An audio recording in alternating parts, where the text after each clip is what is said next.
to believe that decluttering had to be serious, strict, and perfectly planned, that if I didn't do it right, it wouldn't count. A lighter life doesn't come from complicated systems. It comes from letting go of what quietly drains you. This video isn't about rules, schedules, or turning your home upside down. It's about choosing to remove the things that feel heavy, uncomfortable, or emotionally toxic. One simple decision at a time. Not everything you own is bad, but not everything deserves to stay. What I'm sharing here comes from my own life, my home, my mistakes, my patterns. I'm not a minimalist and I don't live in a perfect space. I'm just someone who got tired of feeling overwhelmed by things that no longer matched who I am.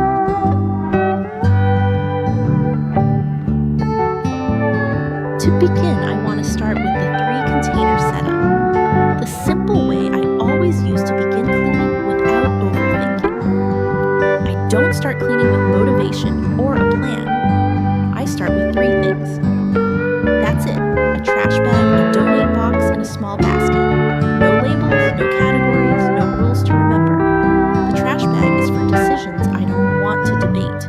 If something is broken, expired, uncomfortable, or clearly unwanted, it goes straight in. I don't pause to think about money spent or future use. I learned the hard way that hesitation is what keeps clutter alive. The moment I allow myself to think later, the room freezes and so do I. The donate box is for items that are still useful but no longer belong in my life. Clothes that look fine but never feel right. Books I respect but won't reread. Kitchen tools that worked for a past version of me. Putting them in a donate box feels different from throwing them away. It's calmer. It tells me I'm not being wasteful, I'm being honest. The basket is the quiet hero. It's for anything that doesn't belong in the room I'm standing in. I don't walk it back immediately. I just collect. This one habit keeps me from pacing around the house, getting distracted, and abandoning the process halfway through. What surprised me most is how grounding this setup feels. When I tried adding more boxes, maybe sell decide later, I felt overwhelmed before I even touched a thing. 3 containers give my hands something to do and my mind a clear path. I stop standing in the middle of the room staring exhausted before I begin. I move, slowly, calmly, and with far less emotional noise. Once I had a simple way to make decisions, I naturally started noticing which items were quietly draining me the most.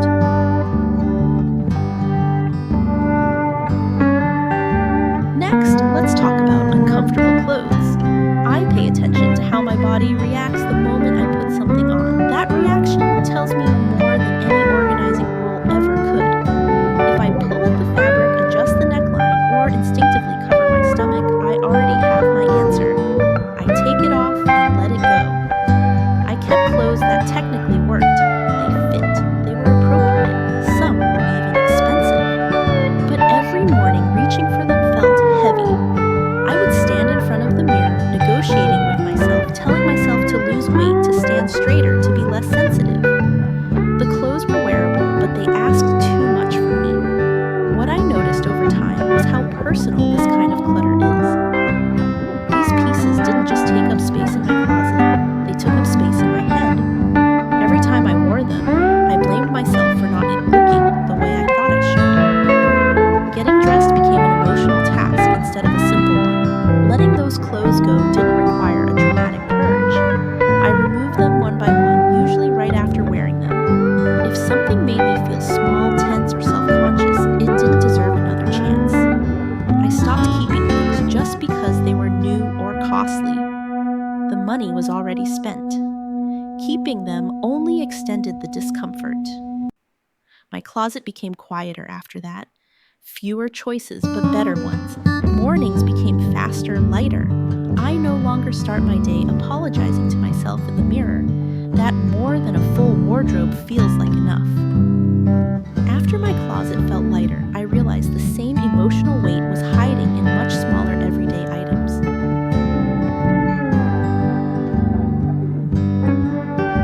Now we move to skincare. That didn't work. I no longer keep skincare or makeup just because I paid for it. If a lipstick dries out my lips or a cream makes my skin sting, I let it go. I don't wait for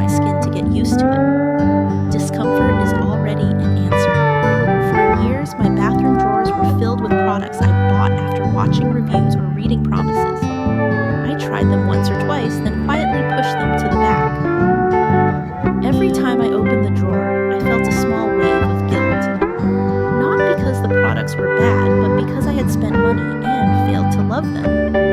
That feeling stayed longer than the products ever worked. What helped me was realizing that forcing myself to use it up was a kind of punishment. I was treating my face like a place to repay bad decisions. Skincare stopped being about care and became about obligation. Once I saw that the choice became simple. I only keep what I reach for without thinking. Products that feel gentle, familiar, and easy on my skin. My shelves look emptier, but my routine feels calmer. I don't waste time deciding, and I don't carry quiet regret into my mornings. When I stopped keeping things out of guilt, I began noticing how much visual noise was exhausting me daily.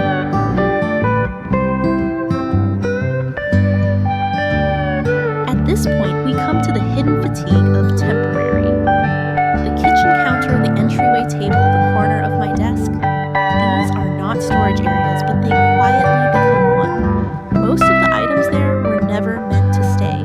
Mail placed down for now. A bag set aside to deal with later. Keys, receipts, chargers, random objects that don't belong to the room at all. Days pass, then weeks. I might not touch them, but every time I walk by, I feel a small wave of fatigue. Visual noise is still noise. I learned not to organize these spots piece by piece. That only keeps me stuck. Instead, I give myself 5 minutes. I take everything off the surface at once and put it into one container. No sorting, no decision-making in that moment. The only goal is to see the surface clear again. What surprised me was how much relief came from that simple act. A clean counter doesn't mean my life is organized, but it changes how the room feels instantly. My shoulders drop. My thoughts slow down. I don't aim for perfection here. Some items will return later, and that's fine. These hotspots don't need systems. They need space. Clearing them regularly reminds me that not everything needs a home right away. Some things just need to get out of my line of sight so I can breathe again. As surfaces cleared, another pattern stood out. Objects weren't overwhelming. They were simply never where they belonged.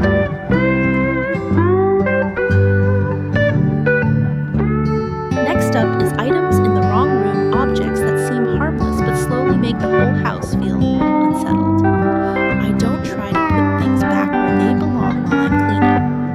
I've learned that this is the fastest way to lose focus. When I notice a glass in the bedroom or a jacket draped over a kitchen chair, I don't stop what I'm doing to fix it. I simply acknowledge that it doesn't belong here. Objects in the wrong room are a quiet form of clutter. Even when there aren't many of them, they make the house look messy. A space can be clean, but if things are out of place, it still feels unsettled. I used to think I needed better storage. What I actually needed was a better rhythm. Now I keep a simple basket with me. Anything that doesn't belong in the room goes into it.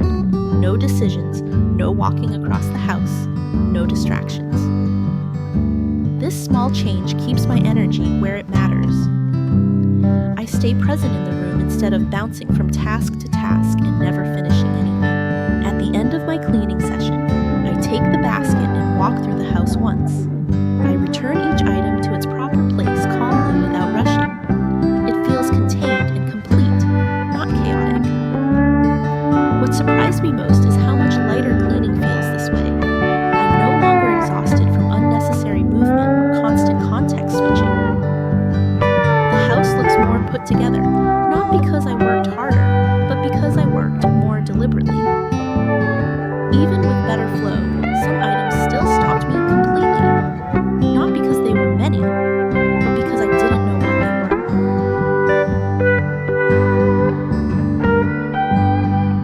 Now we're looking at I'm not sure clutter. Some items don't deserve that much mental effort. Loose cables, unfamiliar accessories, papers I don't recognize. These used to stop me in my tracks. I would stand there trying to remember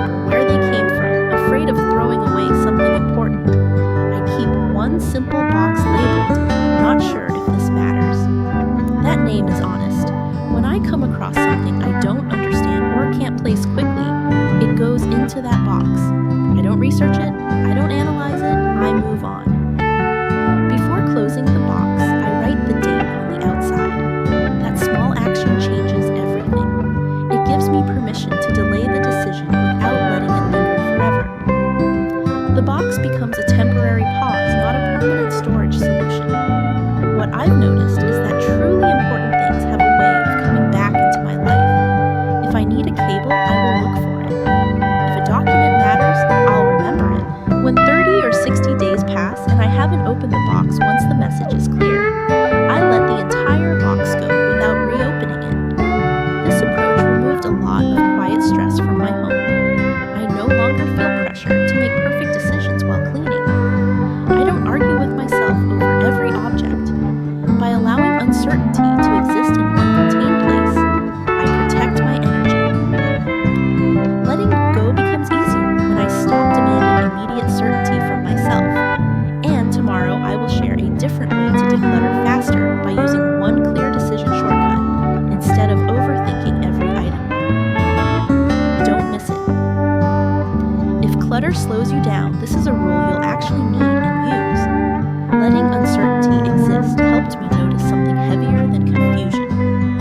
Guilt quietly sitting in familiar places.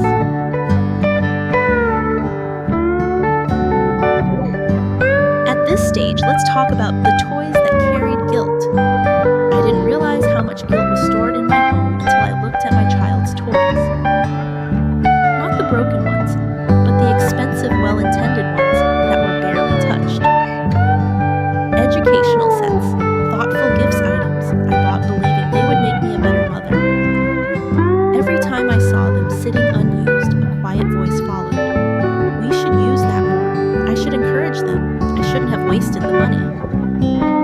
These toys didn't create joy. They created pressure. They turned play into responsibility and my role as a parent into something I was constantly measuring. What changed things was watching what my child actually reached for. The same few toys over and over. Simple things. Familiar things. I realized the clutter wasn't about excess, it was about expectations that no longer matched real life. I chose to keep only what my child genuinely played with, not what looked impressive, not what was recommended, not what carried good intentions. The rest, if still in good condition, went into a donate box. Letting them go wasn't careless, it was an act of honesty. Donating those toys brought an unexpected sense of relief.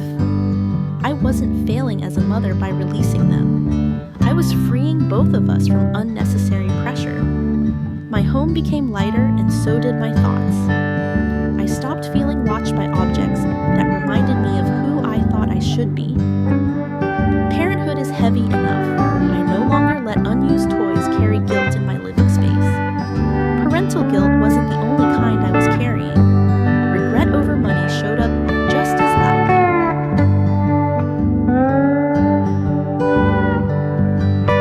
Next, we arrive at releasing what you paid too much for.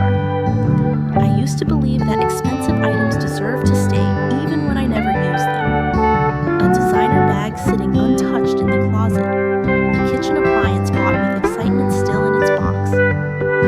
Each of them represented a version of my life I once imagined but never lived.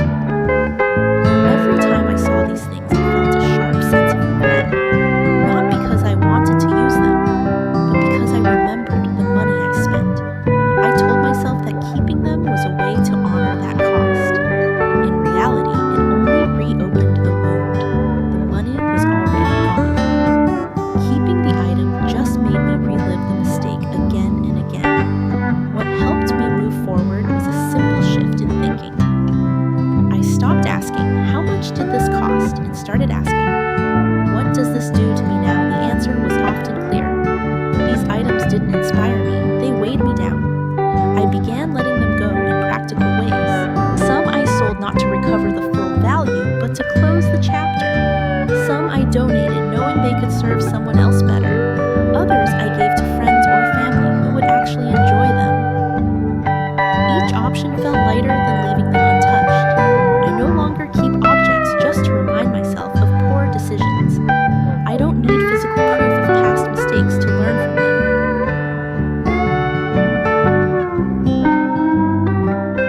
Now I want to talk about snacks that always led to regret. The food I keep around me quietly shapes my daily choices often more than I realize. For a long time, my cabinets were filled with snacks I bought impulsively. Nothing was technically wrong with them. I ate them, felt briefly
noticed a pattern. I rarely went back to these items. The nearly empty bottles stayed in the shower for months. The half-burned candles collected dust. I told myself I was being practical by keeping them, but the truth was simpler. I didn't want to waste anything, even a small amount. What these items really created was a feeling of being unfinished. Every corner of my home seemed to whisper that something still needed attention. I was surrounded by reminders of tasks not completed, choices not closed. So I changed my approach. Instead of keeping everything just in case, I chose one version of each item to actively use. One shampoo, one candle, one set of accessories. The rest went into the trash or donation without long debates. I stopped keeping things just because there was a little left. Fewer half-used items meant fewer mental tabs open. Letting go of those leftovers wasn't about being wasteful. It was about allowing my space to feel finished and giving myself permission to move on.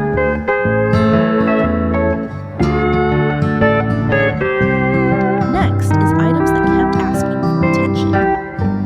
These are the items I keep meaning to deal with: packages to return forms to mail things that need fixing. They don't take up much space, but they carry a quiet weight. Every time I see them, I feel a small urge to look away. Not because the task is hard, but because it's unfinished. I used to stack these items neatly, telling myself I'd handle them soon. Instead, they followed me from room to room, reminding me of promises I hadn't kept to myself. What changed was asking one simple question: can I finish this in 2 minutes? If the answer is yes, I do it immediately. I return the package. I send the email. I throw away the paper. No preparation, no perfect timing. If the answer is no, I stop pretending. I either let the item go or give it away. Keeping something just because I might deal with it someday is another form of procrastination. The object becomes a reminder of delay, not intention. Once I started handling these items honestly, my home felt lighter. Not cleaner, lighter. There were fewer things silently asking something from me, fewer mental notes to carry throughout the day.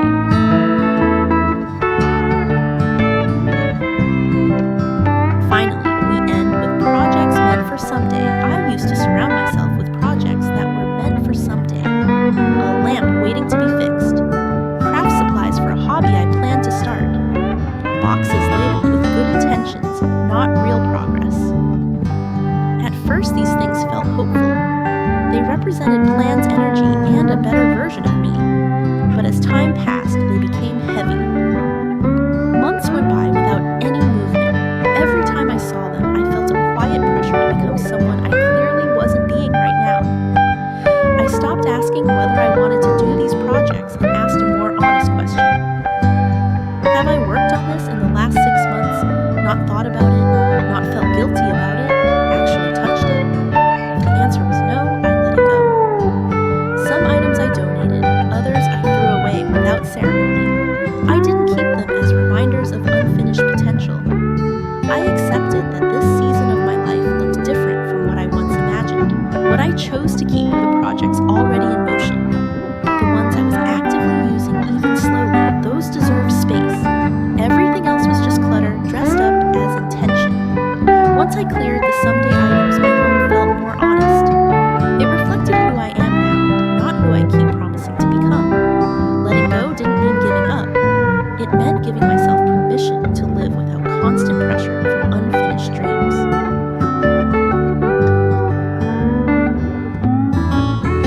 If there's one thing this entire process taught me, it's this. The things that need to go first are not the old ones or the broken ones. They're the items that are still usable, still sitting there quietly, making the house feel heavier every single day. Clutter isn't always obvious. Sometimes it looks like good intentions, money spent, plans delayed, or things we keep just to avoid feeling regret. But as you've seen, the common thread is simple. These items ask something from us. Attention, guilt, decisions, energy. What made the difference wasn't strict rules or perfect systems. It was choosing simplicity, fewer containers, faster decisions, honest questions.